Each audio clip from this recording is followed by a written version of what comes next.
Okay, we'll just wait to visitors get into the gallery. Just remind everyone to turn off their mobile phones or to turn them on to silent, please. And it's not permitted to take photographs or to record any part of the meeting. Members, are there any further declaration of interest today beyond what you have? If there are, tell me now. Agenda item 1 is apologies. With Patsy Madlone as an apology. Have we any others? Chair, Nicola will be about half an hour late, just stuck in traffic.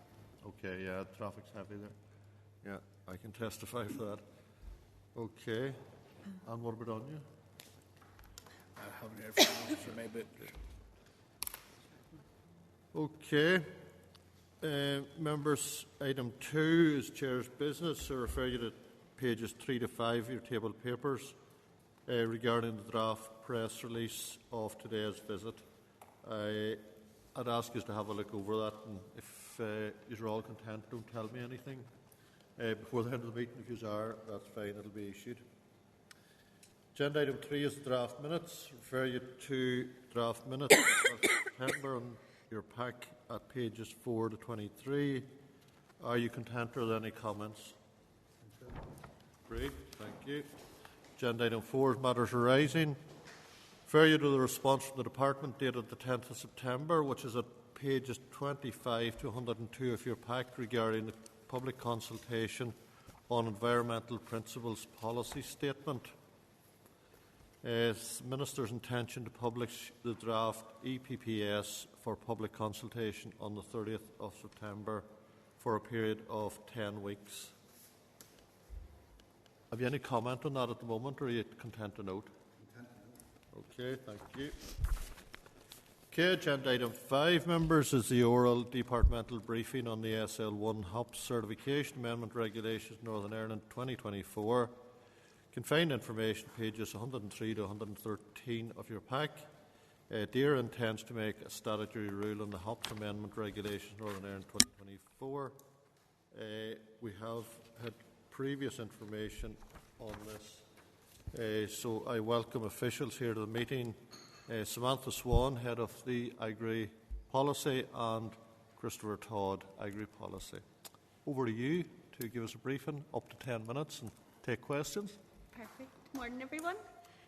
So the EU HOPS certification regulations and import from third country regulations fall under Annex 2 to the Windsor Framework, and as such they are directly applicable in Northern Ireland.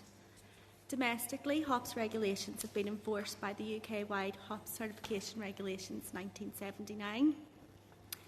The European Commission published new regulations for the import of rice, sugar, cereals and hops from third countries in the Official Journal, and these revoked the previous third country hops import regulations. In addition, the Commission published new regulations for hops certification in the Official Journal, and these repealed previous certification regulations. The publication of these new EU HOPS regulations has led to a loss of enforcement powers for various Northern Ireland HOPS bodies, specifically the Rural Payments Agency for HOPS certification and DAERA's Forest Service for checks on HOPS consignments imported from third countries. The Department wishes to update the domestic HOPS certification regulations 1979 to reinstate these powers. In addition, in the absence of up-to-date legislation, the Department isn't fulfilling its responsibilities under the withdrawal agreement. This will cause reputational issues for the Department, and it also means that the UK carries a risk of being subject to EU infringement proceedings by failing to implement EU law. Officials have drawn up the statutory rule, which was subject to a consultation with HOPS stakeholders between the 7th of May and the 2nd of July 2024. There were no responses to this, and this isn't expected because there are no hops growers in Northern Ireland. The new draft measures simply update the references to the new EU rules so as to maintain enforcement powers in Northern Ireland. The committee received written briefing prior to the launch of the consultation on the 3rd of May, and at its request received further oral briefing on the 20th of June. The SL1 was considered on the 12th of September, and we're just here today to answer any further questions you might have on that. Okay, thank you. Short and brief. You've answered my first question. There are no hops grown in Northern Ireland then? No, there's no hops growers here. Has there been any recently grown in the last decade? No, as far as we're aware, we don't have a particularly good climate for growing hops. So, no, there hasn't So been. why do we need the regulation? So the regulations, there's two different aspects to it. The first allows us to check imports coming into Northern Ireland on hops, just to ensure that breweries here are getting good quality hops that are up to standard. Okay. And then the other part is the certification, whereby the Rural Payments Agency have to certify anyone that wants to grow and sell hops. So we've lost the powers to do both of those things. Okay, that's useful to know. So, does this make a significant difference between the regulations in GB, the rest of GB, England, Scotland and Wales, to here? So the draft SR does aim to replicate the previous UK hops regulations as far as possible. There are some technical changes in the legislation, but these aren't expected to have an impact significantly on how policy operates here.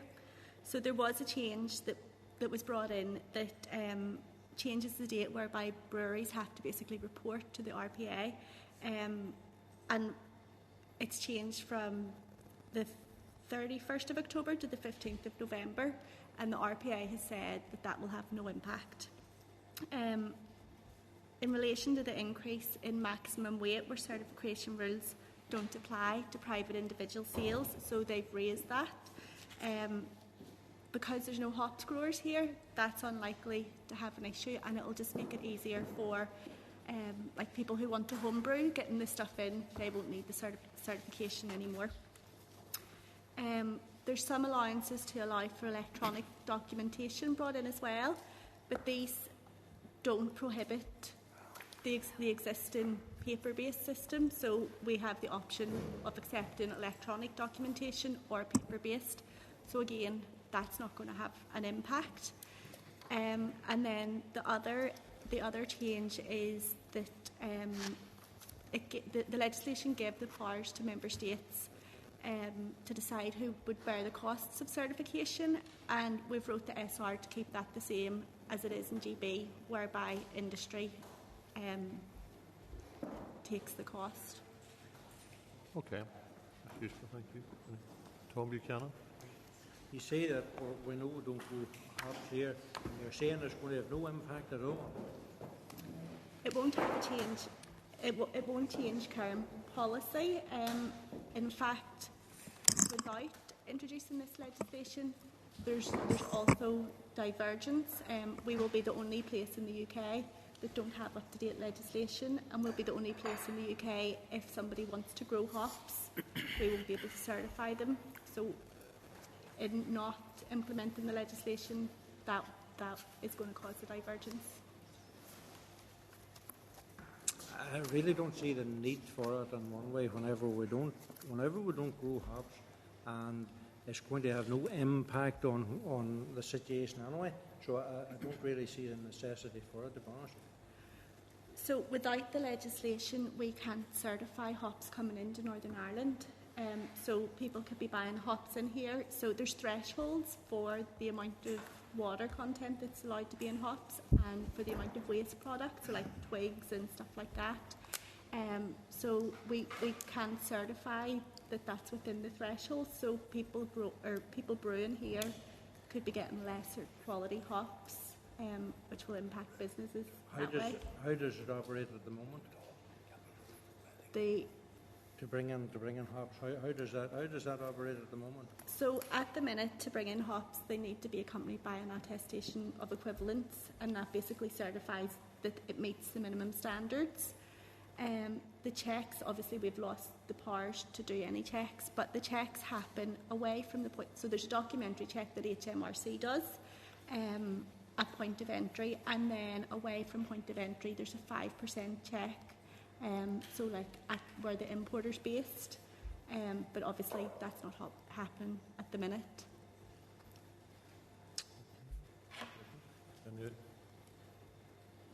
No other comment? Questions? No? Okay, thank you very much for that. That's been useful. So, members, this isn't at the ASR stage yet, so are you content that we let it proceed and the ASR will come back to us? Understand, Clark, isn't it? What happens? The ASR will come back to us and we can decide then. Is that fair?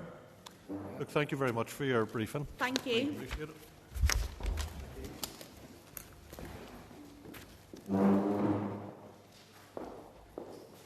Okay, thank you, members. Next item is agenda item 6. It's the oral briefing from RAISE on the just transition of climate change. I refer you to the following papers in your pack, which is the just transition climate change, pages 114 to 174. We welcome Suzie Cave from RAISE. We agreed at our planning meeting in April to include just transition as one of our focus topics, and Suzie will now present her paper. So over to you, Suzie. Okay, thank you very much. So the paper begins on page 150 of your packs. Really, it provides background information on the term just transition, its origin, definition, and how it has been introduced in Northern Ireland. It gives examples of just transition elsewhere, such as in Canada, United States, Germany, New Zealand, Scotland, Ireland, and Wales. And where possible, it provides overviews and comparisons. Now, a lot of this paper is taken from various sources of research, including that produced for the Just Transition Commission in Scotland and the Welsh Government. So really, I'm going to start on page 120 of your packs, where there's a diagram there that gives a bit of an overview and timeline of some of the main milestones with Just Transition, and where some of the examples that I've explored in this paper, where they sit within that. Now, there's a larger version of that in Appendix 1 as well. So the concept of just transition emerged in North American trade unions in the 1970s. As a labour-orientated concept, it focused on the rights of workers and communities and industries undergoing transitions. Then from the 1980s, we see that it became more of an integrated framework for justice, and this included environmental justice and climate justice from the 1990s. Now, there are other forms of justice mentioned here, and that was sort of to bring what they describe as a whole systems approach that we see in some of the more recent examples of just transition today. And there's more detail of this on page 126, and I'm not going to go into the detail of that right now. One of the other milestones was that in 2015, the United Nations Paris Agreement marked the global acceptance of just transition as an integrated approach to addressing climate change. Now, so that's just a bit of a brief of the sort of origin of it. In terms of the definition, this sort of begins on page 122 of your pack. So as far as definitions go, there does not appear to be a universal overarching definition as such. This is because it appears to be shaped depending on the industry, workforce, and community in each region. However, each country or region appear to provide a description of what just transition specifically means for them. So, for example, on page 126 of your pack, you'll see there's a guide by the Just Transitions Group in New Zealand, and it states, both globally and in New Zealand, there is no single accepted definition of a just transition. Every group of people on a just transition journey together can choose the definition that best meets their vision and needs. So on this basis, it appears that there is no one-size-fits-all. With this in mind, just transition appears to be based on principles that may guide a more tailored approach to its development, whilst allowing for geographical flexibility of its implementation. Now, a number of the examples of these guiding principles have been produced over the years, and I've provided a bit more of these in Appendix 2 of the paper. But one of the earlier and probably most utilised appears to be those produced by the International Labour Organization in 2015. And details of this is on page 128. Now, these guidelines have also been referred to in the more recent International Just Transition Declaration, to which the examples in this paper have actually signed up to. It may be of interest to find out what set of guidelines Northern Ireland's Just Transition principles have been based on, and also, is there a need for a more localised explanation of what Just Transition means specifically for Northern Ireland, even on a sectoral basis? And is this something that the role of the Just Transition Commission could provide? Now, the next section of the paper, which is section 4, explores just transition in Northern Ireland as provided under the Climate Change Act. Now, there still remains questions around the policy development of just transition here, the functions of a Just Transition Commission and the funding of a Just Transition Fund for Northern Ireland. On this basis, page 132 provides a number of further considerations, and these are in relation to the delivery of just transition. How will departments ensure the principle of just transition is applied? Will it be through, say, an impact type of exercise similar to rural proofing? If a plan is considered just for some but not for others, what mechanism or power is there to change a plan? Will there be a form of appeal mechanism or legal redress that can be taken? Understanding now that details may be provided in forthcoming regulations for the Just Transition Commission, consideration points are also made in relation to the role, oversight, reporting and accountability of the Commission. For example, is there a recognition of the need to have separate functions for the scrutiny of the work of the Just Transition Commission and wider just transition activity? How will this be facilitated? What will be the role of the Assembly and its committees? And which Assembly committee or committees would perhaps lead on this work? Now, in a recent ministerial questions to the DAERA Minister, he highlighted the value in having a separate Just Transition Fund that would sit outside the Common Agricultural Policy. So if this is to be separate and additional to CAP, how will this be funded and what would be the source? Just moving on now, the rest of the paper explores examples elsewhere, and it starts on page 134. Section 5 considers a number of examples of just transition across the world. Now, these are in no way exhaustive, but provide examples of some of the earlier approaches to just transition and how they may have helped to shape and influence the more recent developments. For example, the Ruhr district in Germany, Appalachia in the US, and more recently, New Zealand influencing the production of just transition plans in Scotland. Now, the tables start on page 137, and I'm not going to go through those in detail now, but there's a summary provided on page 134. A number of these points are also explored in the consideration section. So for now, I'm going to jump to page 165, which provides a number of considerations in relation to those examples and the delivery of just transition in Northern Ireland. So examples provided have taken a range of legislative approaches to just transition. Scotland and Ireland have provided the legislative framework through climate change legislation, while Wales is considering using wellbeing legislation under the Future Generations and Wellbeing Act. Canada, which has had a history of a more industry-specific and labour-orientated approach to just transition, has recently used the Sustainable Jobs Act 2024. In terms of delivery, most examples have provided for a general set of principles closely based on guiding principles, such as those by the ILO. Scotland has, however, been one of the first to provide a national just transition planning framework. Based on the just transition principles, the aim is to ensure a consistent approach, under which more specific sectoral and specific industry just transition plans will be produced. More detail of these plans are on page 153 and 154. Each just transition plan will act as a guiding document for public and private sector activity, up to and including 2045. Each plan will vary in style and in terms of the context in which it is developed and produced. So just for examples of this, the refreshed Scottish Government Energy Strategy is an example of a sectoral just transition plan. And an example of an industry-specific plan is the Just Transition Plan for the Grangemouth Industrial Cluster. And this was agreed by the Scottish Government due to the expected major impacts Grangemouth must make in order to make changes to adjust to net zero by 2045.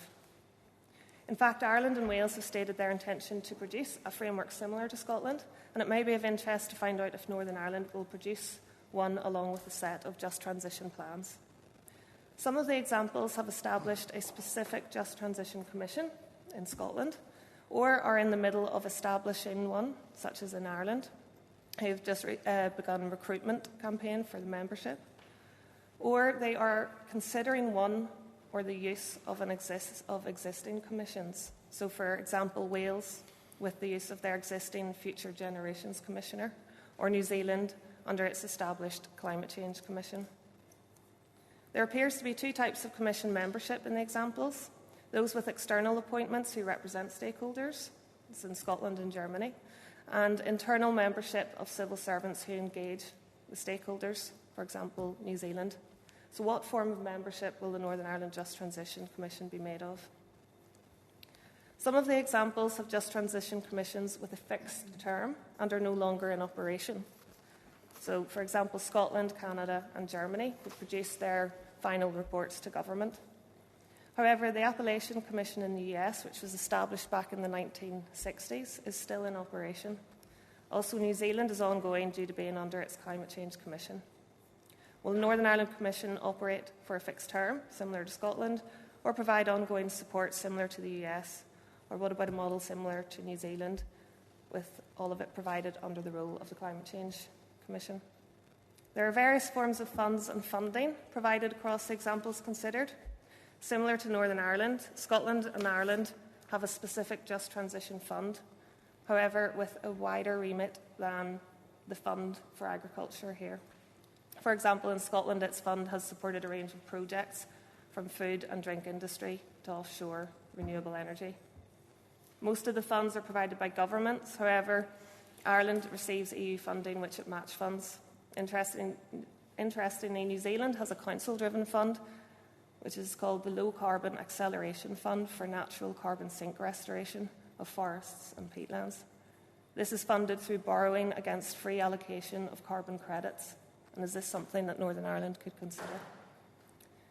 Now, more recently, a report from the Strategic Dialogue on the Future of EU Agriculture, launched by the President of the EU Commission, recommends that a temporary Just Transition Fund should be established outside the CAP. The DAERA Minister recently has highlighted the importance of exploring a similar approach to be taken in Northern Ireland, dependent on discussions with the DEFRA Secretary of State. However, the committee may wish for further detail on these discussions. What happens if the DEFRA Secretary of State does not agree to the proposals, and how will it be funded? Finally, Section 7 of the paper provides recommendations from a report that was made to the Scottish Just Transition Commission. Based on the lessons from the examples explored, these may be relevant to the delivery of Just Transition in Northern Ireland in terms of planning and investment, engagement and policy development. For example, Just Transition, one of the recommendations is that Just Transition should be embedded in every aspect of legislation, regulation and planning. And it should recognise that whilst centralised strategic planning, regulation and legislation is necessary, transitions are context-specific. Therefore, localities, communities and regions should lead transition responses.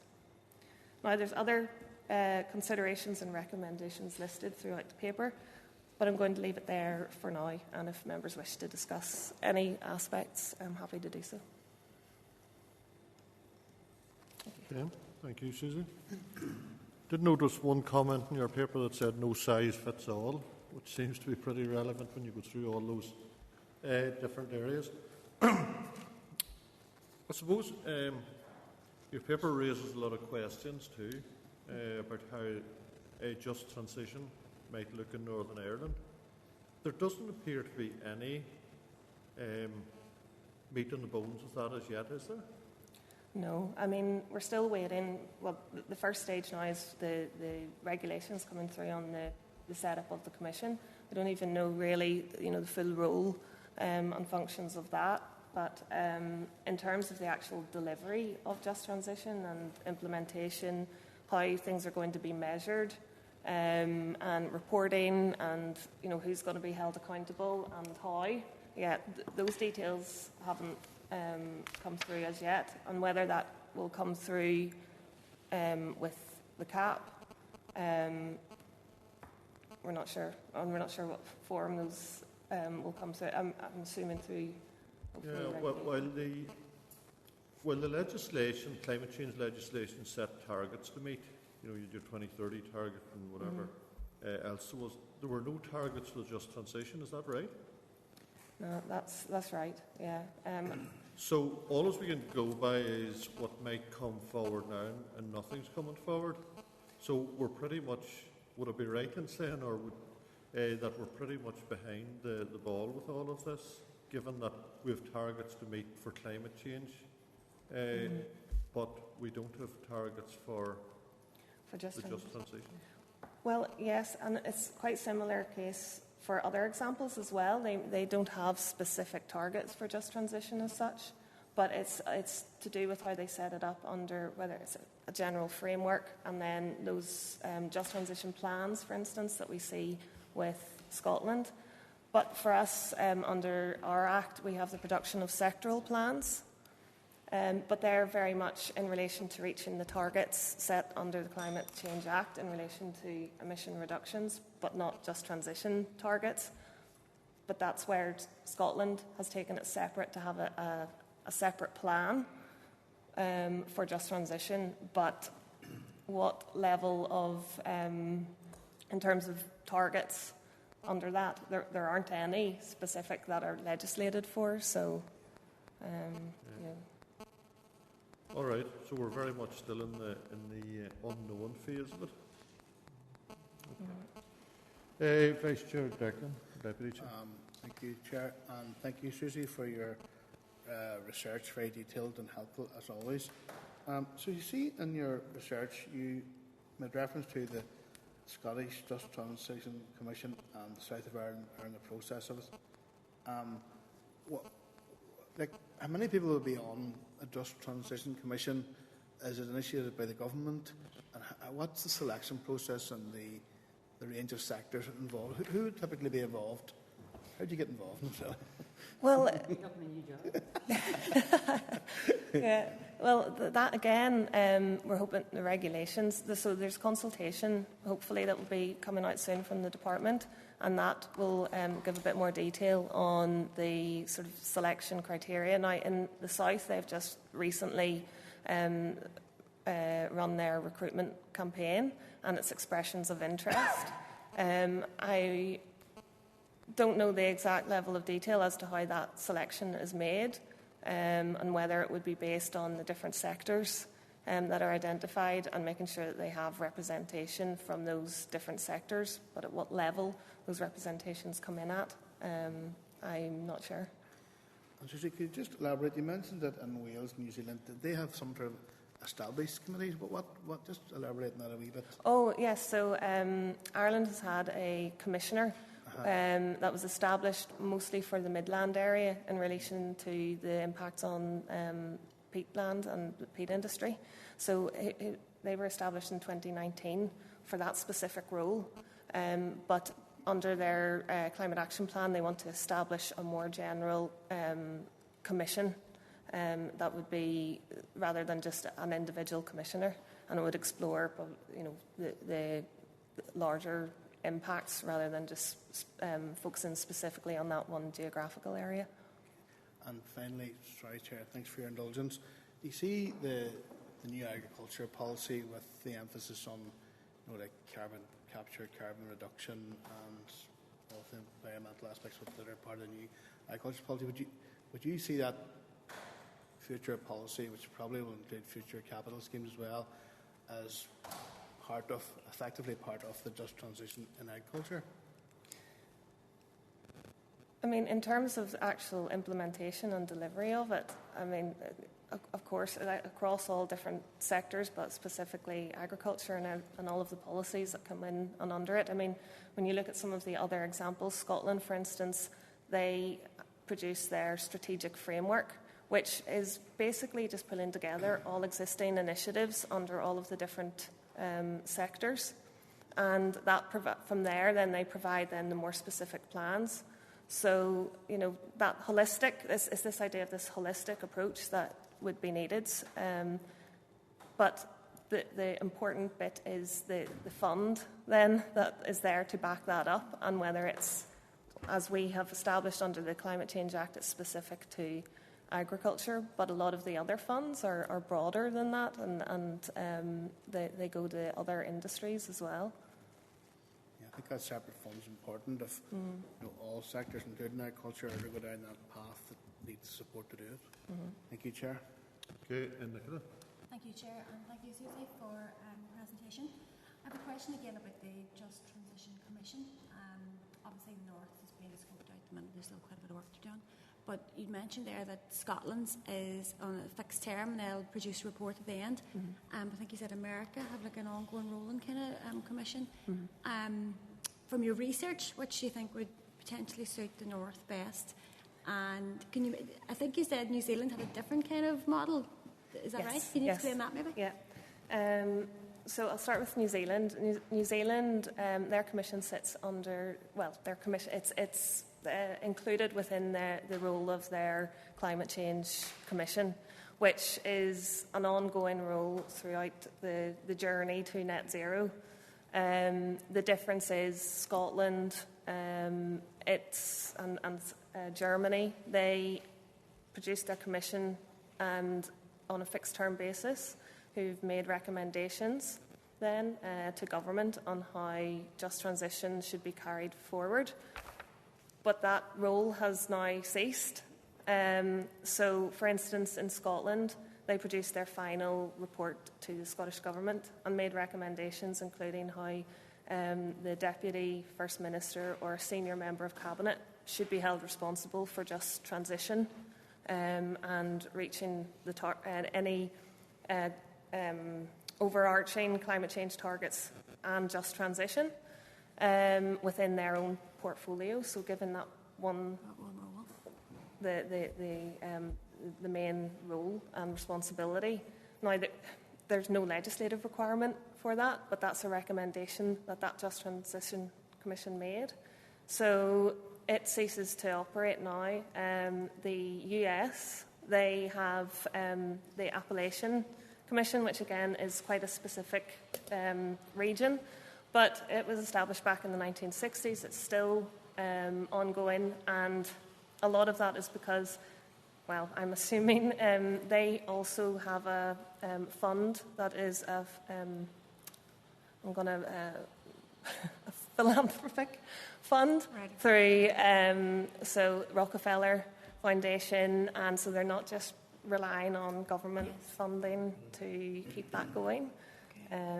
So there's a number of different ways a lot of these commissions work, and it does make comparisons very difficult, but I suppose you can see the benefit of a fixed term one if they come out with a report and recommendations at the end, go, this is the best way kind of forward, as opposed to rolling on and maybe losing influence over time. Yeah, the only issue with that is, they can make those recommendations, but there isn't really anything behind it to hold the government to account to introduce those, because it's not, it's a report, it's advice at the end of the day, so it's not legislative. So if they're saying, right, the government needs to do X, Y, and Z now, or, one particular cabinet secretary needs to be held responsible for just transition, well, there's no real grounds for that at the minute. That's very helpful, Suzie, and it'll be helpful when it comes to shaping the commission here, so thank you for that. Thank you, Chair. John Blair. Chair, thank you, and thank you, Suzie, for the presentation and all of the information contained. Suzie, in trying to set some context and logic around the targets versus assistance or help in transition,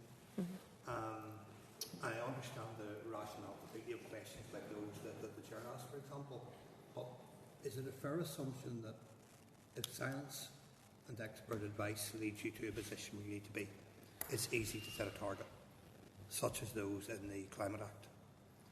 But the journey of transition is harder to predict, and therefore more difficult to set targets as to who will who will need what assistance and when.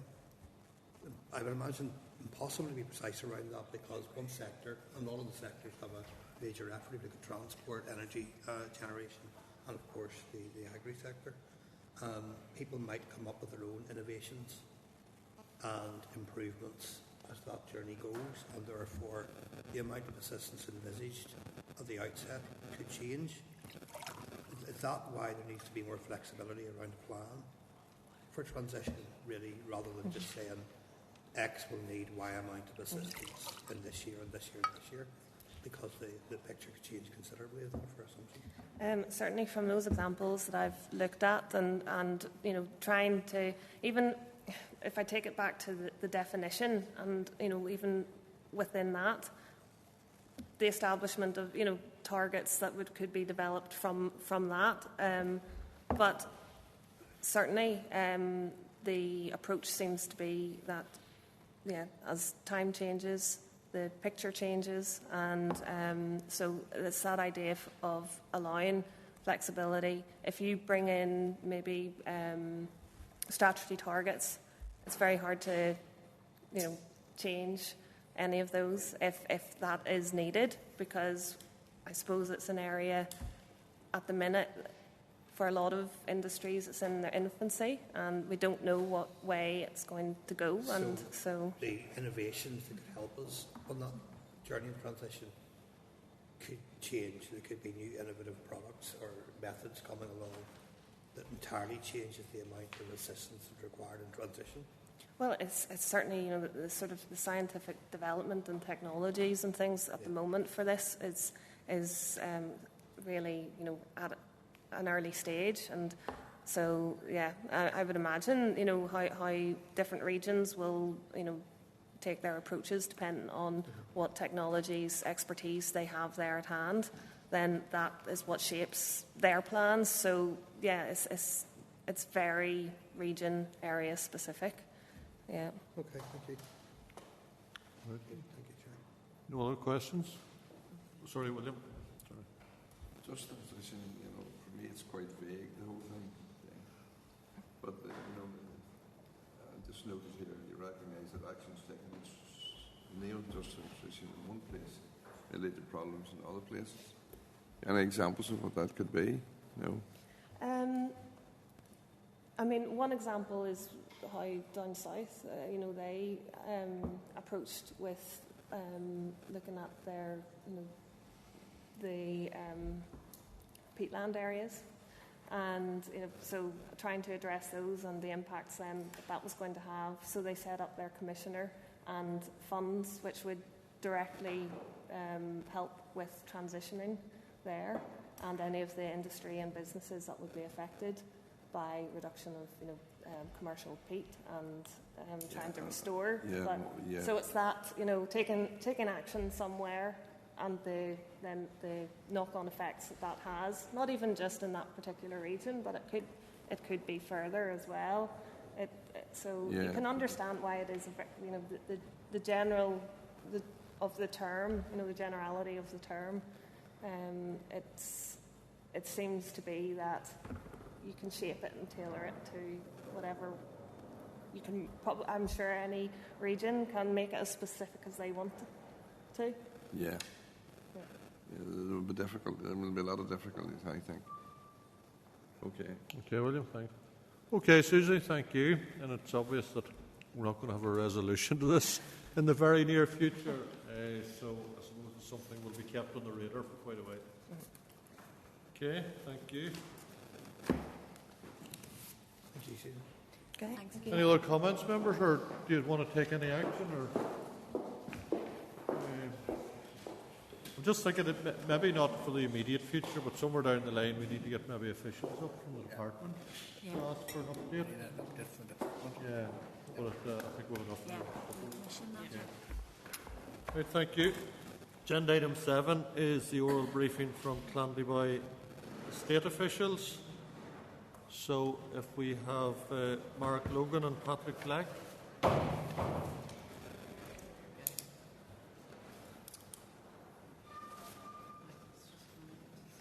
right. All right.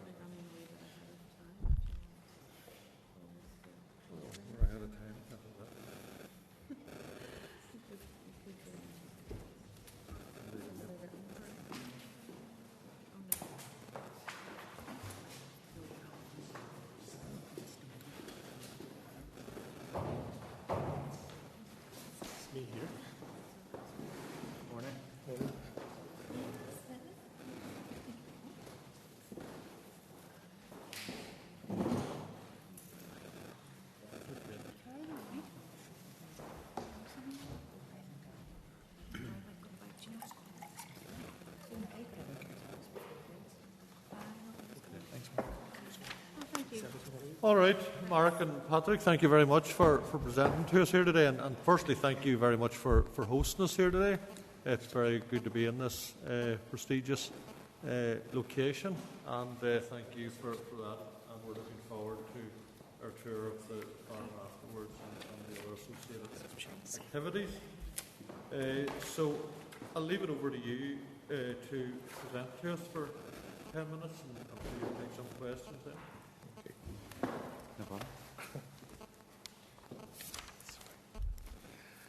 Yeah, well, good morning. My name's Mark Logan. I've been at Clandeboye Estate for 33 years. Up until early 2000, I was the farm manager, and then I got what is supposedly a promotion to estate manager. Not quite sure about that little bit, but anyhow.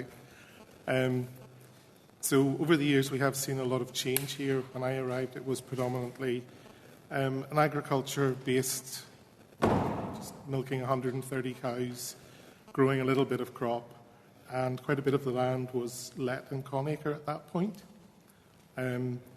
We saw big changes then through the late 90s and into the 2000s, where we began to look at alternatives and diversification, I suppose, for want of a better word.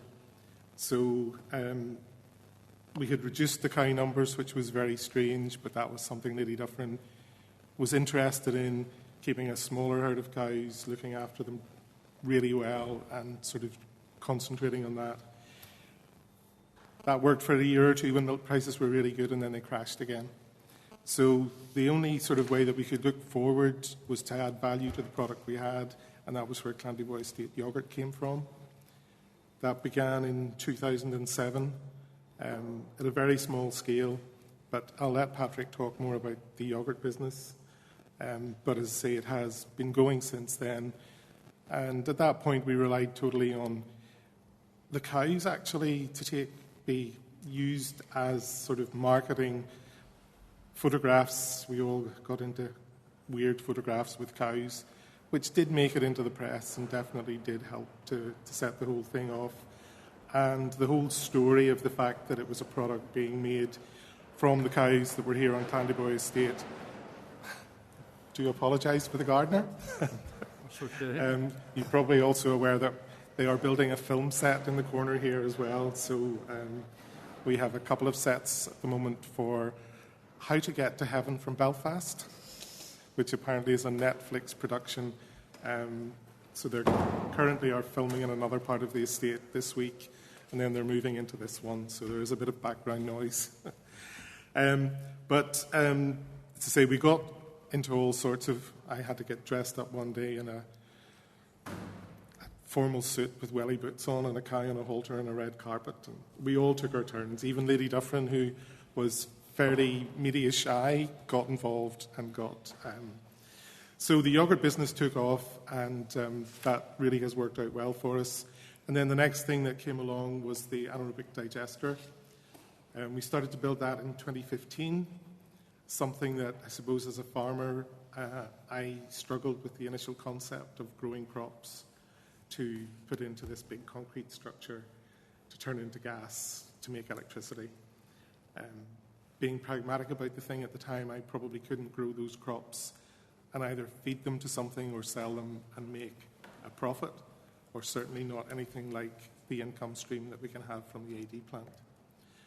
So in 2016, we began to produce electricity. 2017, we got the district heating system up and running. So we currently use 40% of the electricity on site, including here, and we are a kilometre away from the AD plant. And also the heating in this building is coming from the AD plant. So it's piped underground a kilometre. And the heat is basically a waste product. It's the cooling of the engine that drives the generator to produce the electricity. So we supply heat to quite a number of properties on the estate, a massive saving in terms of buying other sources, oil or whatever form of heating. So it has been a very good project for us, there's no question. I think it works extremely well on a site like this, where we're able to take full advantage of both cheaper electricity prices and the heating. I was more comfortable with it because it's a 250 kilowatt plant. It's not something, we do have the land to grow the crops to feed it. Some of the very big plants that have been built in other parts of the province, those people have to go out into the open market and rent con acre and make it very expensive for ordinary farmers or even price them out of the market. And that, I would have been uncomfortable with that. But as I say, we do have the land. So it has been a very good project for us and has given us a certain amount of capital to reinvest, which was something that for many, many years we didn't have on this estate. You're probably aware, sadly, almost 4 years ago we lost Lady Dufferin, who was without doubt Clandeboye Estate. You know, she was the person who was driving most things, who had the vision, who wanted it to continue. And she has done her best in that by setting up both the yoghurt business and the AD plant. We are currently financially viable, and hopefully her vision will be carried forward and the estate will continue sort of in the way that it is currently, sort of a living, working estate, and not something that has to become a National Trust type property, shall we say, where it's open to the public. We do very restricted opening rather than being overrun, if you like. So that's a bit of an overview of what goes on here. Those are the main enterprises. We still have dairy farming, make yoghurt, anaerobic digester. We have a small herd of Irish moil cattle. We have a wildflower meadow out at the front. So we do some environmental things. Those work well for us, and we can possibly afford to do them. Not everybody can without support. But I think that's pretty much an overview, anyhow, of what goes on. Okay, thank you very much. Mark, Patrick, do you want to add anything? Yeah, no problem. Good morning, everyone. I will give you a bit of an update on the yoghurt business specifically, and as part of the tour we'll get a chance to go over to the yoghurt facility as well and talk a wee bit more about the site itself whenever we're over there. But as Mark said, the yoghurt business was founded in 2007 as a way of adding value to the high quality milk that was coming from the herd on the farm. And I suppose part of the decision to go into yoghurt was sort of looking at the local dairy industry around and seeing that there was a bit of a gap in the market. There was a lot of people doing artisan cheeses, adding value to dairy, in other ways, sort of high quality ice creams and things like that. There were obviously the larger scale dairy manufacturers, but there was no one really doing yoghurt locally. And I think part of Lady Dufferin's consideration was not stepping on anybody else's toes, complementing what was available on the local market with a unique range of products. And what makes the products very unique to other sort of larger mainstream yoghurt manufacturers is our process. So I'll give you a sense of how the company has scaled and grown, but even at our current size of sort of producing up to about 10,000 kilos of yoghurt a day versus where we started in 2007 at maybe 100 kilos of yoghurt a week. We're still using a lot of the sort of more artisanal production methods that would have been employed back when the company got started. And the main one would be our hand straining process. So that's very true to the authentic Greek process of making yoghurt, whereby we strain the yoghurt in cheesecloth bags, 15 kilos of bag for just over an hour for 75 minutes. And really there's no other yoghurt manufacturer in the UK and Ireland doing that at our scale. So the company has grown largely off of the success of the Clandeboye branded products and getting fantastic support from the local retailers, particularly here in Northern Ireland, picking up contracts and listings with the likes of Henderson's, Musgrave, sort of our local retailers here, and then also great support from some of the bigger multiple retailers with a presence in Northern Ireland, Tesco, Sainsbury's, Asda. And that really drove the growth of the business over sort of the first sort of 8 to 10 years of operating. And then at that point, we were successful in obtaining contracts to produce private label products for retailers slightly further afield. So initially with Aldi in Ireland, supplying their 150 stores, and then more recently picking up a contract to supply their 1,000 stores in England, Scotland and Wales. And that's really taken the company into a new phase of growth, and really, I suppose, gave the confidence as well to bring the production of the products from small rented premises down in Newton Ards up to our bespoke facility on the estate, which you'll see as part of the tour. So we'll be able to talk a bit more about the yogurt business whenever we're over there, but we're at a encouraging point where we're constantly reviewing our factory capabilities, lots of new business opportunities to look forward to for the future. But ultimately, it all comes back to Lady Dufferin's vision to ensure that the estate remains a viable proposition going forward by putting that business in place. Okay, thank you, Patrick. And Mark, very interesting. Just a couple of questions for myself first. Noticed the sheet you presented to us here, just a quick calculation. Remainder amenity gardens and golf courses, does that mean there's about 500 acres in amenity gardens and golf courses? Yeah, most of it's in golf courses. Clandeboye golf courses, the Blackwood and the land at Helens Bay golf course all belong to the estate. Okay. Yeah. We are not involved in running any of them, thank goodness. Okay. We had a little period where we were involved in the Blackwood, but fortunately it's also now on a relatively long-term lease, hopefully. Yeah. Okay. So that's a significant amount of land. Yes, it is. Yeah. Okay. Can I ask a wee bit about the anaerobic digester? Yeah. Is it all crop goes into it, or what's the mix of material? A normal, shall we say, a normal daily feed for the digester is about 15 tonnes of silage. Now, depending on the time of year, at the moment that is all grass silage, but there will, later in the year, there will be an element of maize and also probably forage rye, but the majority of it will be grass silage. About 2.5 tonnes of farmyard manure a day, and about 4.5 cubic metres of slurry. Plus, then we also pump the whey and the washings and so on from the yoghurt factory up to a water treatment plant, which is very new but is up and running. And that separates out the whey and the solid, and that goes into the anaerobic digester as well. The whey or the solid? Well, it's the whey. It's not going to say solid. It's a pumpable sludge, shall we say, which includes the whey and other yoghurt washings and whatever.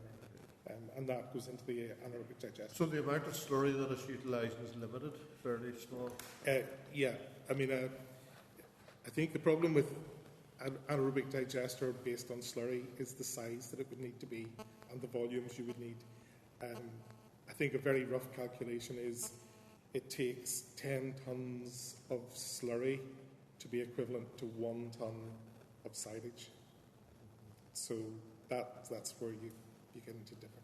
So given that you have a dairy herd, Irish moiled herd, and an anaerobic digester, where do you see the future of land-based agriculture in Northern Ireland? I think that's a very good question. The anaerobic digester is financially for us extremely good, totally dependent on the rocks. If you didn't have the rocks, you would not, I don't think you would even consider setting one up. Okay. And even last year we had our best electricity price ever at 21 pence a unit, We're back to 14 this year, which is still the second highest price we've ever had. At that 14 pence and less for the electricity you sell, and even with the savings that we make, you're possibly at a break-even point each year. You're not really going to make money at it. So unless there is going to be some sort of support for anaerobic digestion, some sort of greening element subsidy, then I don't see it being a very viable option. Obviously, if there is the sort of support that there is currently, then sadly, as a farmer, there's probably a lot more benefit in growing crops to make electricity and such like. But that's to a point. Yeah, that's only because of the rocks. It's only because of the rocks. And what was the contract for the rocks? Was 21 years? 20 years, yes. Yeah. When's that up for you then? We are currently 8 years in. So you've another 12? Another 12 years, yeah. Yeah, okay. I mean, I think the other question at the end of 20 years, you'll see the structure is concrete-based. How viable the structure is going to be at the end of 20 years with a corrosive material being constantly circulated inside it, I'm not sure. Was there any idea when you were building it what the lifespan of it might be? There was no guarantee in that by any means. I mean, I think they were confident it would certainly do 20 years, but beyond that, I don't know. Just a final question from me around the forestry and the woodland. Obviously, it's quite substantial. I'm assuming most of it is Sitka spruce, is it? No, the woodland here, it's the largest area of native hardwoods in Northern Ireland, to the best of my knowledge. Okay. There is a certain area of conifers, but most of it is still, unfortunately, dying ash, beech, oak, sort of thing. So it's not really commercial forestry? It's not commercial forestry, particularly, no. It's not. Okay, that's interesting. I was going to ask just on that point then, and maybe it doesn't impact the news as much as others, about the DAERA grant schemes, the forestry grant scheme for planting. No, the planting one wouldn't particularly be of. There has been a little bit of planting done over the years, and there has been grants. We are in the environmental farming scheme, the higher level with the woodland, and we have just done almost 30 hectares of invasive species clearance, mainly laurel and rhododendron. Yeah. Finally, just one quick question from Patrick. Apologies. Do you bring yoghurt in, or do you bring milk in for your yoghurt processing, or are you self-sufficient? No, we are. With the increased growth of the company and the volume that we're putting out now, we need to bring milk in. So that's just from surrounding farms in County Down. Right. So that's complementing. And is that a direct supply? Do you buy of them directly, or do you have to buy through an intermediary? We buy through an intermediary, and then they deliver in to us a couple of times a week. So, yeah, that's just part of the growth of the business prompted that. Okay, thanks. Deputy Chair, Director. Thank you very much. And I have to say it's a remarkable story of diversification. It is, so well done on that. And right lot of questions I had noted here. You covered them well in your briefing, and Chair as well. So I suppose just a couple of small points. I note that you talked about the connections you have through contracts with local retailers to get your product out. Do you see your mild herd? Do you finish those cattle as well? And I know that the steak that they produce is distinctive for their marbled characteristic of it. How do you get that to market? We don't finish them. We sell them sort of probably after weaning, or maybe at a year and a half old, onto a finisher. There are a couple of people who have set up finishing businesses, really, where they're then supplying cattle into specific markets. Any rare breed, it's always slightly tricky because you create a market, and then do you have the supply to actually fulfill it? And if you don't, do you? But as I say, we're not trying to finish them. But the couple of people that are doing it are being quite successful at the moment. I think one of their probable issues with things as they are at the moment are things that are as it looks as though things are going, is the age of killing, because obviously the whole story with the Irish Moil is that it's supposed to be a slow-growing, grass-based animal that is not pushed forward. So quite a lot of those are going to be towards 30 months at least before you want to actually, kill them and butcher them. And everything that we're being told at the minute is that there is going to be a lot of pressure to reduce that age, and that there is actually going to be financial incentive to do it. So it is a little bit of a, I'm not sure quite what the word is, but obviously under the environmental farming scheme there is support for Irish moils, but at the same time there is then going to be an issue about the way in which they're finished. Yeah. And funny, it's interesting you mentioned that, because that was something that we had flagged up with the department, that the new beef scheme is for, particularly for native breeds, it's just not that easy till to narrow down the calving intervals and the finishing age, particularly for the native breeds. The other thing is, so see, I know the moils would be reputation for being a hardy breed. Do you outwinter them, or? We do, yes. We outwinter them. They will get supplementary feeding, usually mainly the silage off the wildflower meadow, so it's not particularly high quality feed. We normally have stubble ground, possibly maize stubble or something, but we usually have somewhere that we can outwinter them. But yes, certainly the adult cattle are outwintered. Some of the young stock may end up housed purely because of ground conditions, but they are a hardy breed and they are quite capable of staying out. And just finally, Chair, your AD plant, at the end of the process, do you produce fertiliser?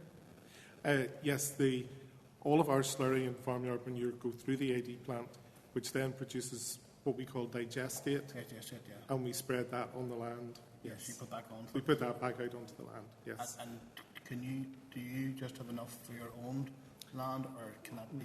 We don't even have enough for all of our own land. Yeah, we don't. But it is a very good product. It's a better product than cow slurry, and it actually smells better too, or smells less offensive, shall we say, to the general public. Yeah. Thank you, Chair. As a matter of opinion, I'd say. John Blair. And I'll not give you my opinion on that before I ask the question.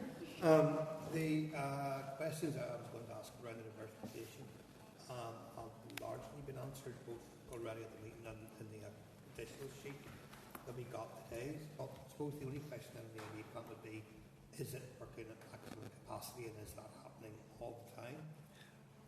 In terms of producing electric, it's working fairly close. The feeding of it is what regulates whether or not it works at full capacity at the 250 kilowatts. And like anything, it's impossible to just manage the diet to get it perfectly correct. So if the way it works, there's a gas bag which stores the gas. If it drops to less than 80% capacity, the generator will drop back to 220 kilowatts instead of 250. But we're probably running at full capacity, I think it's 96% of the time. Yes. Yeah. Then secondly, I've enjoyed before being down from one of the Camerata Ireland events at the estate, although in the evening time it's absolutely fantastic to see it today in the daylight with the sun shining as well, and I look forward to seeing more later. But looking around the estate, both physically today and seeing some of the stats on the paper, we haven't really addressed it in the briefing of the meeting so far. There must be quite the nature restoration and protection story here as well, in terms of native species and nature recovery. And is there anything you can tell us in addition? It may not be your own area of expertise. Yeah, it's probably not particularly. I mean, I suppose in terms of the woodland, it is native woodland. We do have some ancient woodland, and it is all reasonably well managed and looked after. I suppose our contribution, the wildflower meadow is something that was created, something that Lady Dufferin felt she would like to do, and that was created in 1992. We started by sowing some seed which the purists wouldn't necessarily approve of because it came from England, so there were probably one or two species in amongst it that shouldn't necessarily have been there. That has spread extremely well right across it, so we have about 14 acres of wildflower meadow. Not a spectacular, not something that you look at and see a huge display of bright colours. You have to walk through it and look at it, and yes, it's rich in all sorts of species, and you do get quite a bit of wildlife in it. Again, that's something that I enjoy and I like, but it's not particularly valuable to us other than as something that we can say we have, it's an environmental something that we're doing, if you like. Yeah, exactly. But it doesn't.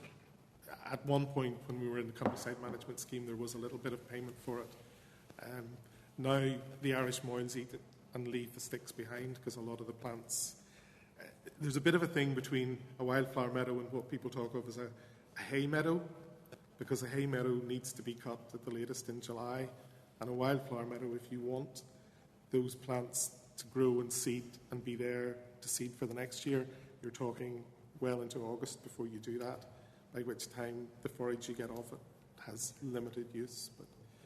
But those are the sort of things, and I suppose also with the AD plant, we are reducing the amount of fossil fuels that we're using by a long way. Yeah. Okay, thank you. Thank you, John. Nicola Brogan. Thank you, Chair, and thank you, Mark and Patrick, for your briefing here this morning too. It is very interesting to hear how the farm has developed and has become more diversified and sustainable. And I just wonder, when it comes to that there element and the anaerobic digester, has it been financially beneficial for you to approach that there, take that approach for the business? Obviously, you still want to be productive, and that whole element is vitally important. So, has it helped you that way, or will it take some time before you maybe see that there? Well, I think we're seeing that even in the yogurt business. Yeah, absolutely. The yogurt business has won 1 or 2 awards to do with environmental or sustainability. Sustainability. So it is certainly being appreciated that we're producing a product using more sustainable means, and I think there is definitely an element of the public who are interested in that and will look at that when they're buying. Maybe not as big an element as we would all like, but there certainly is. No, I think you're right. People are becoming more educated on it and more aware of it, and making, when they can, making decisions based on that there sometimes. Which leads me to my next question, which is about the processing of the yoghurt, because a lot of people are obviously making decisions based on the ingredients not there and additives and that kind of stuff. And Patrick, you said about the process and the fact that the yoghurts are hand strained, is that right? I think you said it is the only place on these islands at your scale, at least, which is a great feat, I suppose. And in that sense, I imagine because there's more time and the product's been worked with more, it'll be a greater cost as well. So, do you find it hard to compete with other businesses in that case? And just out of curiosity, how many staff do you employ with the yoghurt side of the business? Yeah, no problem. Yep, so certainly in terms of our process, it adds to sort of our USPs in terms of being able to create a very clean recipe product with a very sort of clean and transparent ingredient deck. So we don't add any powders or thickeners or anything like that. Part of the reason that we take a longer period of time is that incubating the yogurt for longer, and then the hand straining process that allows us to achieve sort of a richness of taste and a creaminess and thickness of texture that other companies are obtaining by adding thickeners, powders, creams or whatever to the product. So that has been to our benefit, because increasingly consumers are more and more aware of what's in their food, and they're looking for healthier options. It does come at a cost. We are certainly a much more labour-intensive process than many other more automated dairy manufacturers would be. We have currently about 25 people working at the yogurt factory, most of which are hands-on in production. And yeah, certainly in terms of our competitiveness within our category and against the other manufacturers that are out there, That's where there's a big importance on us, I suppose, selling our quality credentials. We would enter a lot of food awards. We picked up a couple of awards last week in the Irish Quality Food and Drink Awards, Great Taste, Blas na Hearn Irish Food Awards. So we're constantly trying to set ourselves, out there as a quality offering, a more premium product, and then, as Mark mentioned, using the likes of our sustainability message to underpin that, and put a proposition to the customer that will encourage them to pick up our product rather than some of our competitors. And I suppose we've been very fortunate, particularly in our market here, our domestic market, is a lot of consumers, I think, are great advocates of local food, and certainly our local provenance here in Northern Ireland helps us.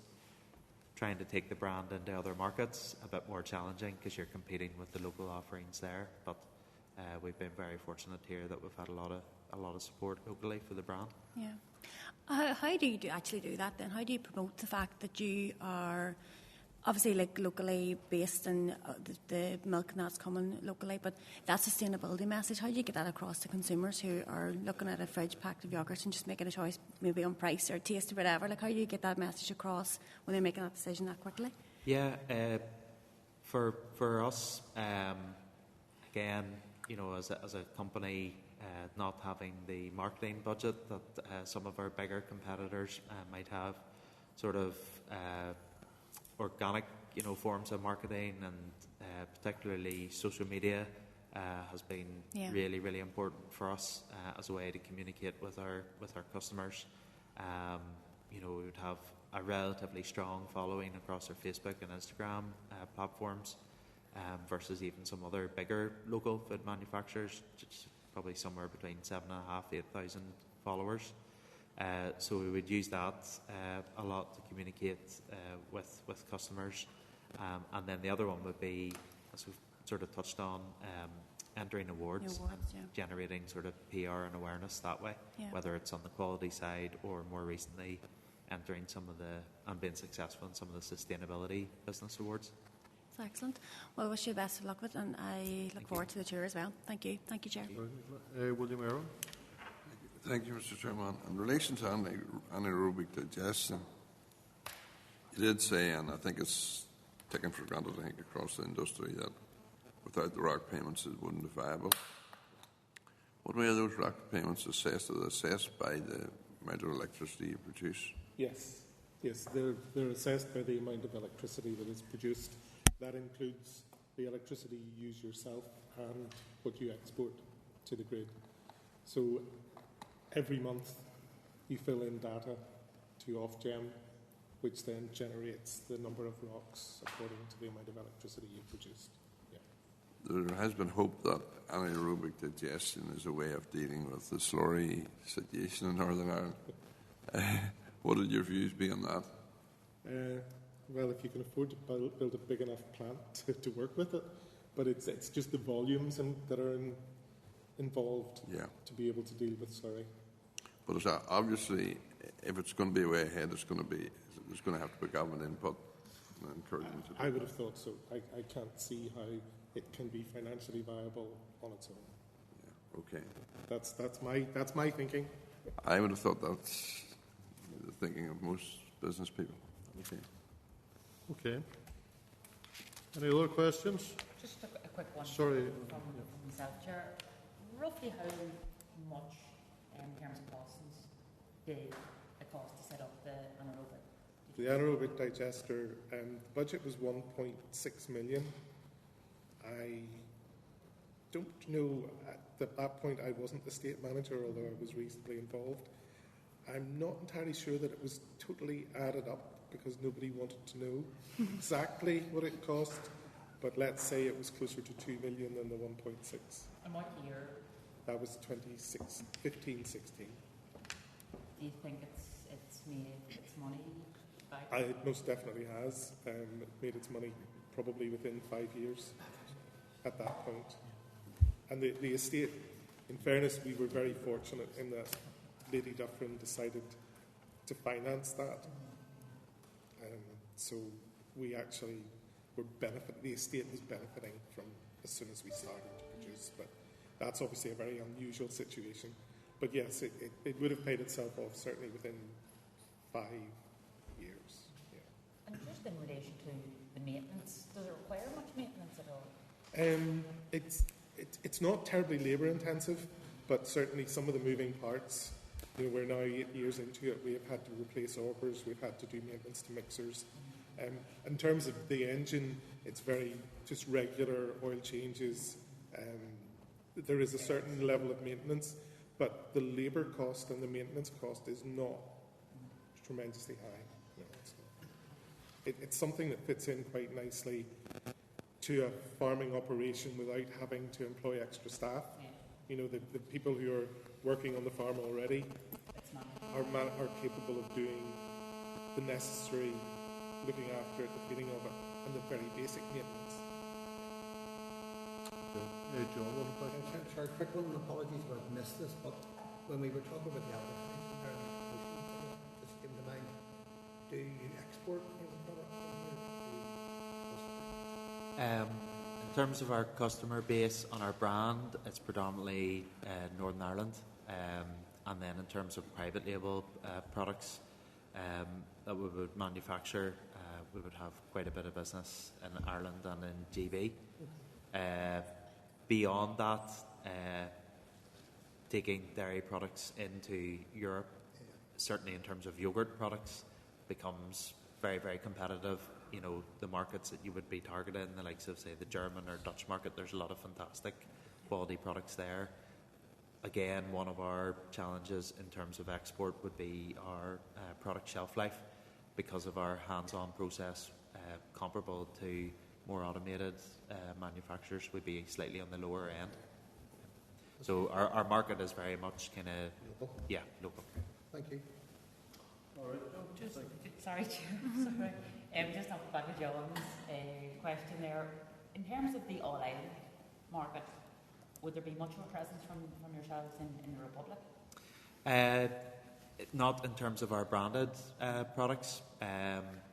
The Irish market is one that is very, very competitive. There would be probably 4 to 5 other yogurt manufacturers in Ireland, operating at a similar or larger scale than ourselves, and you know, no different to our consumers here.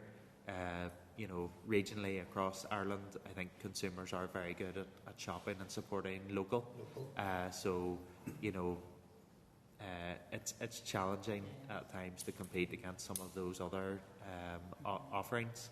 But where we've had a lot of success in the Irish market is producing products on behalf of retailers for their private label brands, and typically we would try and target sort of their top tier level or premium private label with the products that we would produce, and that's Aldi, I suppose, being the best example of that, where we've had a fantastic partnership with them, you know, nearly going on 10 years now, and then the opportunity to work with them and supply their stores in England, Scotland, Wales. Again, thank you, Chair. Okay. All right. Thank you very much. That's very interesting, and good to get a knowledge of what's happening here before we actually go and see it on site. But again, thanks for your invitation. Thanks for your cooperation here today, and we'll see you shortly. Thank you. Thank you. Okay, members, move on to agenda item 8, which is the departmental written briefing, the launch of Phase 2 of the SBRI, Sustainable Utilisation and Livestock Slurry. Can I ask members that we postpone this discussion until next week, due to, there was an email went out that the issue is still in confidential. Okay with that? Yeah, sure. Okay. Agenda item 9 is the departmental written briefing on the Northern Ireland Environment Agency Business Plan 2024-25. It's in pages 184 to 205 of your pack. This is full details of the agency's targets are within Annexes A and B of the plan and have been developed in collaboration between all NIEA business areas and through engagement with business areas in the department. There are a number of core elements to the plan, which is environmental regulation, protection and enforcement, water quality and nature recovery, and reflects NIEA's role as the Northern Ireland's principal environmental regulator and environmental advisor. 6 ministerial priorities are Loughney, Moboy, planning, provision of effective and efficient regulations and enforcement of drinking water supplies, and the management of over 36 projects through the Environment Fund. Any comment at this stage, members? The NIEA are happy to come at some stage in not too distant future and brief us further on it. So, unless you have any specific questions that you want them to address, maybe when they do come, if you'd pass them to the clerk, which might be useful as well. Am I right, Mr. Chairman? Yes, William. NIA had agreed to come back in September to give us an update on the planning issue. Remember they were here before? I think they were to come back. They were to provide us with an update anyway. I'm not sure whether they'll come back, William, or not. Do you remember, Claire? We'll check that, William, but I know they were to give us an update anyway. I think they were to come back. I'm nearly certain. Yeah. I'm assuming from what you're saying, planning applications hasn't moved on much that are relative to that, William. That money that I see. Okay, that'll do. We'll check that out then. Okay, agenda item 10, Department written briefing on the SIB review of the TB eradication partnership. It's at pages 206 to 223 of your pack. Members, this has been about for a wee while. This is where the Department have been reviewing the TB eradication partnership, and this followed, I suppose, the legal challenge that stopped part of that being implemented. Sorry, Declan. Are you fine speaking on that, Chair? Sorry? Are you fine speaking on that bit? No, it was only summarising, but yeah, go ahead. No, fine, yep. No, I was just looking at that there, Chair. I was just looking over the note from the department here, and I just think back, it's nearly 10 years ago that myself and yourself and others were standing in the field in County Down at 5 a.m. in the morning, learning more about the test, vaccinate, remove study. And then we had the TB strategic partnership the following year in 2016, and then the TB eradication partnership in 2018.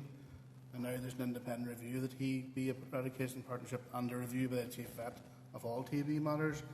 I'm just concerned that this is like our rates are twice that of the south. They're getting out of control. I'm just concerned that we're just going to keep kicking the can down the road in this one. And I'm actually suggesting we should certainly have at least an oral briefing from the department. You know, but I note there that the department is looking for independent scientific advice. Like, is that suggesting that the TB eradication partnership weren't independent? I think there's a lot of questions in here that needs to be answered. I think we really should have an oral briefing on this. Declan, I would by and large agree with you. I'm assuming they will come back and say, well, look, we have asked the Chief Veterinary Officer, Brian Dooher, to carry out a further review, which I'm assuming, or they had indicated it would be ready early in the autumn. So would it be fair, because they'll probably link that into it, because they said that. So would it be reasonable that we write immediately and ask them where that is? Because we do want a briefing on this SIB report. And if Brian Dooher's report somewhat down the line, then at least we can get a briefing on this. Yeah. Is that fair? Yeah. Declan? Yeah. Is that okay? Yeah. Members agree to that? Yep. Okay. Yeah, because I fully concur with your points on that. Okay. Happy with that, members? Mm-hmm. Okay. Thank you. Agenda item 11 is a written briefing from the Northern Ireland Aquaculture Representative Group. You can find it at pages 224 to 229 of your pack. We considered correspondence from them at our meeting on the 27th of June and requested a written response They have outlined a number of issues there, members, and they have said that they want to work constructively with DAERA to address the issues. Are you happy maybe that we write to the department and ask them, have they had any engagement with the group, and for an update from the department before we take it any further? Is that fair? Okay, great. Thank you. Okay, agenda item 12, members, is correspondence. You'll find pages 231 of your pack is the correspondence memo, and there is an additional correspondence in the table papers at pages 6 to 32. First item to bring to your attention, pages 232 to 241, is from Joseph Doherty, Managing Director of Regen. They're conscious that DAERA's Rethinking Our Resources consultation is now closed, and it is expected that the Minister to come forward with proposals for the recycling policy here. I know I have met with Regen, maybe other members have as well, I'm not sure, but I think most of us certainly have visited most of us. We also had added them to our visit list, and the consultation closed in June, so I'm assuming we'll be hearing from DAERA on the outcome of that, and I don't know when. Maybe the clerk need to check that up when. I was going to maybe ask that if we sorry, could. Nicola? I was going to ask if we can maybe get an update on that consultation, or where that they're sitting. Because there is quite a bit of interest. There is, not only locally, from them, but from other groups as well. I've been contacted too, so it'd be good to get a bit more information. Just. So you're happy it's at the first stage of our? All right. Next, any comment? I'll be sure. Just provide another caution. I think if we're considering meetings which are based on a business model of any company, then we would probably need to consider meeting others who had either similar or different models, but certainly to demonstrate that we had sort of in a range of provision rather than any specific provider. I think that's fair. I suppose it's gone back to the number of groups that came forward with resolutions to the Lough Neagh problem, and we heard from one, and then all of a sudden we had a lot of representation. So I take your point on that, John. But maybe we should look at all that have contacted us around that project and see who we need to talk to. But maybe see what the consultation is at the moment. First. All right. Okay. Thank you. To refer you to correspondence dated 12th of September on pages 252 to 53 of your pack regarding the consultation on the draft programme for government. The Committee for the Executive Office takes a lead role in coordinating a response from across all the Assembly statutory committees, and have written to all the statutory committees to request a formal response to the draft programme. The consultation ends on the 4th of November. There is a recess at the start of the 20th of October. So the committee is asking for a response to be sent by noon on the 18th of October.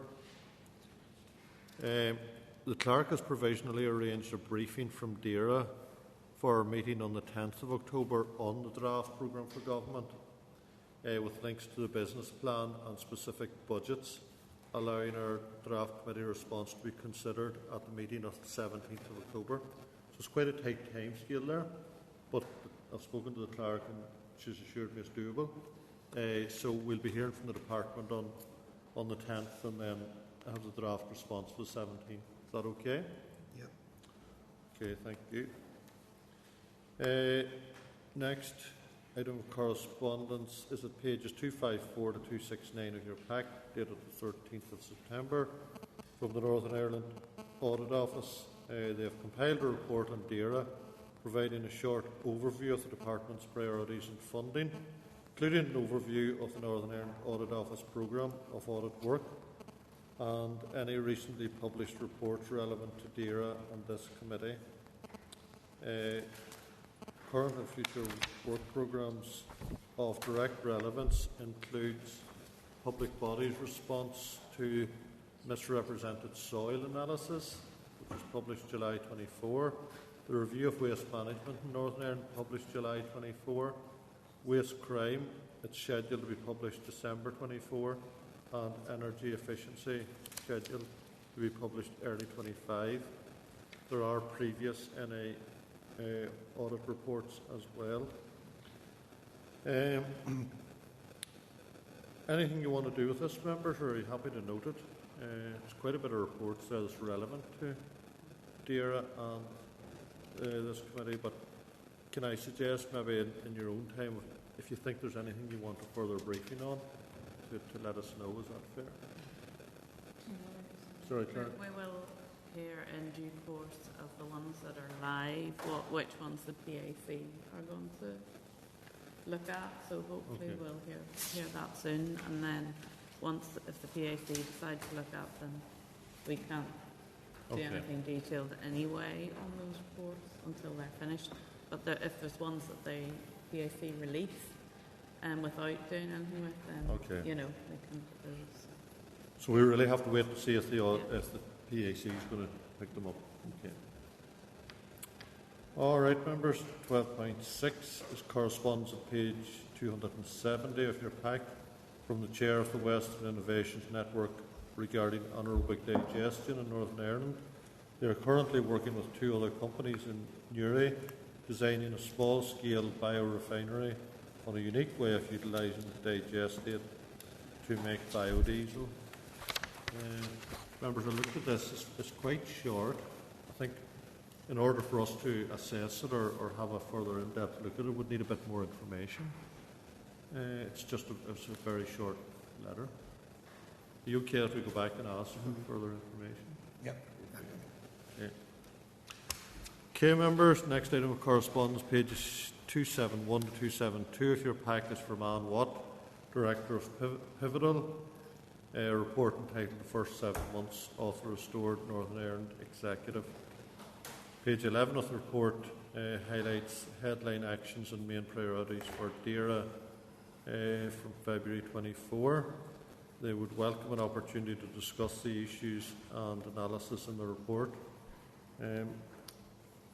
I think that we have taken detailed briefings on these matters already, and they remain on our agenda. Maybe I'm happy if the Deputy Chair and Clerk and I meet with Anne to discuss these further if necessary, as opposed to a formal briefing at this stage. Yeah. Would that be okay? Yeah. Okay. Next item of correspondence is at pages 6 to 10 of your table papers. It's from the Clerk of the Committee for Finance regarding the issues considered at the Finance Committee meeting on the 11th of September, namely the budget 25-26 timeline and the budget commissioning templates and the scrutiny of the budgeting for Programme for Government. We have 2 relevant budget briefings coming up already. It's the 3rd of October on the October monitoring round and the 10th of October on the PFG. All content with that? Yeah. Okay. Item of correspondence on pages 11 to 32 of your table papers, dated the 13th of September from the Clerk to the Committee of Finance. Again, it's really just for noting, members, unless there's any comment. Chair, could I just skip back? Could I just skip back to what William Irwin was asking regarding planning? Michael quickly looked at correspondence there. The committee did write on the 8th of March regarding the status of a considerable number of agricultural planning applications, and we did get a reply then from the department on the 13th of March with an appendix providing a breakdown of a total of 94 that the department was in receipt of at that time, with 83 at that time being outside the statutory deadline. But I think... So is there another issue? I think the day we were at Greenmount, they gave us...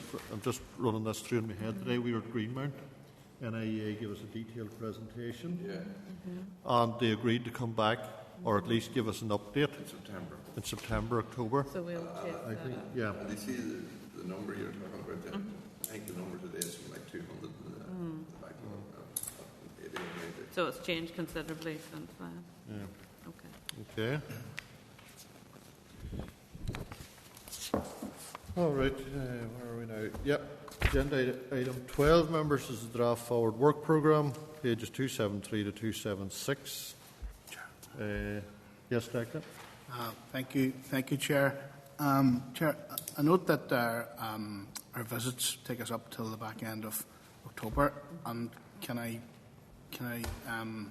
make a suggestion that we do that there proposal to meet the rural partnership groups, many of which are actually based in Cookstown and, of course, in council areas throughout the north. But I'm suggesting to meet those groups and use the likes of Lochray as a base to meet them. Okay. So we'll put that on as one of the next earlier briefings. Is that fair? Yeah, I think it would be important because it would be, like the likes of Nervins there, and Rural Actions there, Rural Community Networks there, and then you're in Lochray as well. So I just think the likes of Cookstown would be a good central location to meet them in, and of course the rural support networks across the council areas as well. I just think it'd be good for this committee to reach out to that rural community sort of groups, Okay. So it would be good to get the committee at least halfway west, Declan. Yeah. Thanks, Ross, Tom. Yeah. I'm just suggesting Cookstown is somewhere fairly central, and there's the likes of Lochrays there as well, Yeah. No, Chair, it was on our list, so we can bring it high up the list. And Cookstown's not my constituency, it's only not declaring interest. We also, Chair, have Ray's, Mark, Alan and Suzie coming back next week on their paper on rural affairs and rural needs. So that's a good starting point, maybe, to then consider what issues they might want those groups to focus on. Okay. Thank you. All right. Anything else on the forward work programme? No. Okay, members, any other business? No, thank you. Date, time and place of next meeting is Thursday, 26th of September 2024. Parliament Buildings at 10 a.m. Meeting is now adjourned. Hope you can stay for the visit.